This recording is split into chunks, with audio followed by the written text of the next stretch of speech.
നമസ്കാരം. പ്രസ് പോർട്ടലിലേക്ക് സ്വാഗതം. പശ്ചിമേഷ്യയിൽ വമ്പൻ യുദ്ധ സാഹചര്യം ഒരുങ്ങിയിരിക്കുന്നു. ഇസ്രായേൽ ഹമാസ് യുദ്ധത്തിന് പിന്നാലെ ഇസ്രായേലും ഹിസ്ബുള്ളയും തമ്മിലുള്ള തുറന്ന യുദ്ധത്തിലേക്ക് കാര്യങ്ങൾ എത്തിയിരിക്കുന്നു എന്ന വിവരമാണ് പശ്ചിമേഷ്യയിൽ നിന്ന് പുറത്തു വരുന്നത്. ഇസ്രായേലും ഹിസ്ബുള്ളയും പരസ്പരം റോക്കറ്റ് ആക്രമണം നിരന്തരം നടത്തുന്നു.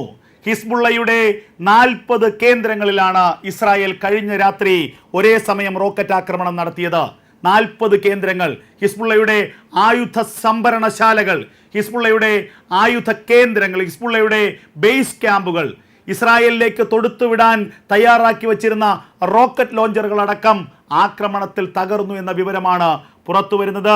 IDF വക്താവ് ഡാനിയൽ ഹഗാരിയാണ് ഇക്കാര്യം പുറത്തുവിട്ടത്. അതായത് അദ്ദേഹം പറഞ്ഞ കാര്യങ്ങൾ ഏറെ പ്രസക്തമാണ്. ഇറാന്റെ സൈനിക സഹായത്തോടുകൂടി 1-2 ദിവസത്തിനുള്ളിൽ ഇസ്രായേലിനെതിരെ ഒരു വമ്പൻ ആക്രമണം നടത്താൻ ഹിസ്ബുള്ള തയ്യാറെടുക്കുകയായിരുന്നു. ഇത് സംബന്ധിച്ച് ചില സൂചനകൾ ദിവസങ്ങൾക്ക് മുൻപ് തന്നെ ഇസ്രായേലിന് ലഭിച്ചിരുന്നു, മൊസാദിന് ലഭിച്ചിരുന്നു. അതിന്റെ അടിസ്ഥാനത്തിൽ ഹിസ്ബുള്ളയുടെ കേന്ദ്രങ്ങളിൽ കൃത്യമായ നിരീക്ഷണം മൊസാദ് നടത്തി വരികയായിരുന്നു. ആ സാഹചര്യത്തിലാണ് ഇസ്രായേലിനെതിരെ ഇസ്രായേലിന്റെ മധ്യഭാഗം കേന്ദ്രീകരിച്ചുകൊണ്ട് വമ്പൻ റോക്കറ്റ് ആക്രമണം നടത്താൻ വേണ്ടി റോക്കറ്റ് ലോഞ്ചറുകളും മറ്റു സംവിധാനങ്ങളും ഒരുക്കിയിരിക്കുന്ന കാര്യം ശ്രദ്ധയിൽപ്പെട്ടത്. 1000-ഓളം റോക്കറ്റുകളും ഡ്രോണുകളും ഒരേ സമയം അയച്ചുകൊണ്ട് ഒരു രാത്രി കൊണ്ട് ഇസ്രായേലിന് വമ്പിച്ച നാശനഷ്ടം ഉണ്ടാക്കുകയായിരുന്നു ഈ ഓപ്പറേഷനിലൂടെ ഹിസ്ബുള്ള ലക്ഷ്യമിട്ടത്. അതിനാവശ്യമായ ആയുധ സഹായം നൽകിയത് ഇറാനാണ്. ഇത് മനസ്സിലാക്കി ഇസ്രായേലിലെ ജനതയുടെ ജീവൻ സംരക്ഷിക്കുക എന്ന ഒറ്റ ലക്ഷ്യത്തോടുകൂടി ഹിസ്ബുള്ളയെ അങ്ങോട്ട് കയറി അഡ്വാൻസായി ആക്രമിക്കുകയായിരുന്നു ഇസ്രായേൽ എന്ന് ഡാനിയൽ ഹഗാരി പറയുന്നു. ഇനിയും ചിലപ്പോൾ ഹിസ്ബുള്ളയുടെ ഭാഗത്ത് നിന്ന് ആക്രമണങ്ങൾ ഉണ്ടാകാം. എന്നാൽ ഹിസ്ബുള്ളയുടെ എല്ലാ ആക്രമണങ്ങളെയും പ്രതിരോധിക്കാൻ ഇസ്രായേലിന് കരുത്തുണ്ട്. മറിച്ച് മറുഭാഗത്ത് ഹിസ്ബുള്ളയുടെ ശക്തി കേന്ദ്രങ്ങൾ ഇല്ലാതാക്കുകയാണ് ഞങ്ങളുടെ ലക്ഷ്യം. ലെബനോനുമായി ഒരു യുദ്ധത്തിന് ഇപ്പോൾ ഇസ്രായേൽ ആഗ്രഹിക്കുന്നില്ല. മറിച്ച് ഹിസ്ബുള്ളയിൽ നിന്ന് ഇസ്രായേലി ജനതയെ സംരക്ഷിക്കാനുള്ള ഉത്തരവാദിത്തം ഇസ്രായേലിനുണ്ട്. ഹിസ്ബുള്ളയുടെ റോക്കറ്റ് ലോഞ്ചിങ് സ്റ്റേഷനുകളിലേക്ക് ഇസ്രായേലിന്റെ കനത്ത ആക്രമണം കഴിഞ്ഞ രാത്രി ഉണ്ടായത്. വമ്പൻ സൈനിക ശേഖരമാണ് ഇസ്രായേൽ സേനയുടെ ആക്രമണത്തിൽ തകർന്ന് തരിപ്പണമായത്.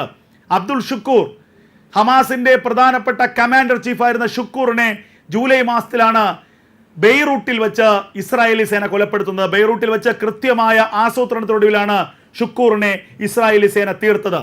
ആ ഷുക്കൂറിന്റെ കൊലപാതകത്തിന് തിരിച്ചടി ഉണ്ടാകുമെന്ന് അന്ന് തന്നെ ഹിസ്ബുള്ള പറഞ്ഞിരുന്നു.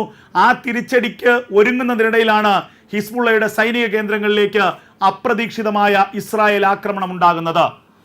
ഹിസ്ബുള്ളയെ മുന്നിൽ നിർത്തി പിന്നിൽ കളിക്കുന്നത് ഇറാനാണെന്ന് കൃത്യമായി ഇസ്രായേലിന് അറിയാം.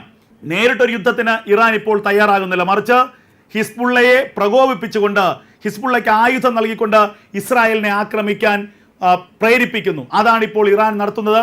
ഇറാന്റെ പ്രേരണയിൽ ഹിസ്ബുള്ള ഇസ്രായേലിനെ ആക്രമിക്കാൻ തയ്യാറെടുക്കുന്നു. ഒടുവിൽ അനിവാര്യമായ വിധി, തിരിച്ചടി ഏറ്റുവാങ്ങുന്നു. ഇതാണിപ്പോൾ പശ്ചിമേഷ്യയിൽ നടന്നുകൊണ്ടിരിക്കുന്നത്.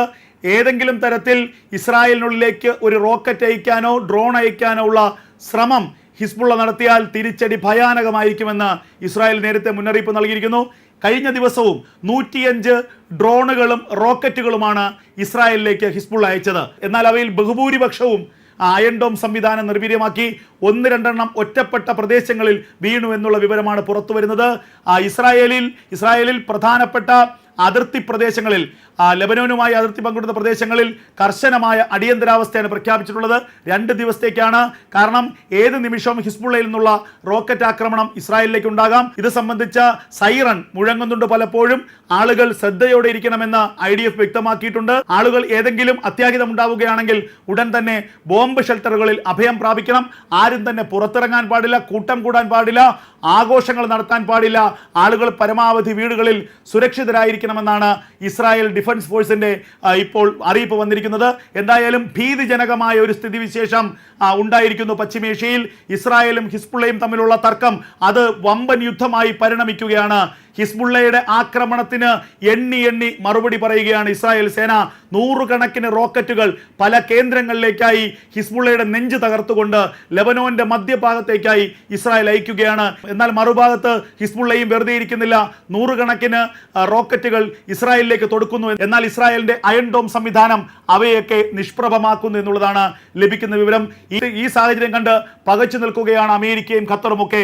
ഒരു ഭാഗത്ത് ഇസ്രായേൽ ഗാസ സംഘർഷം അവസാനിപ്പിക്കാൻ വെടിനിർത്തൽ ചർച്ചകൾ പുരോഗമിക്കുമ്പോഴാണ് മറുഭാഗത്ത് പുതിയൊരു യുദ്ധമുഖം തുറന്നിരിക്കുന്നത്, പുതിയൊരു യുദ്ധം പൊട്ടിപ്പുറപ്പെട്ടിരിക്കുന്നത്.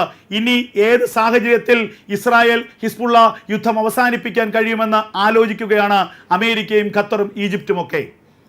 നേരിനും നാടിനുമൊപ്പം എന്നും ഉണ്ടാകും പ്രസ് പോർട്ടൽ. പിന്തുണയ്ക്കുക, സബ്സ്ക്രൈബ് ചെയ്യുക.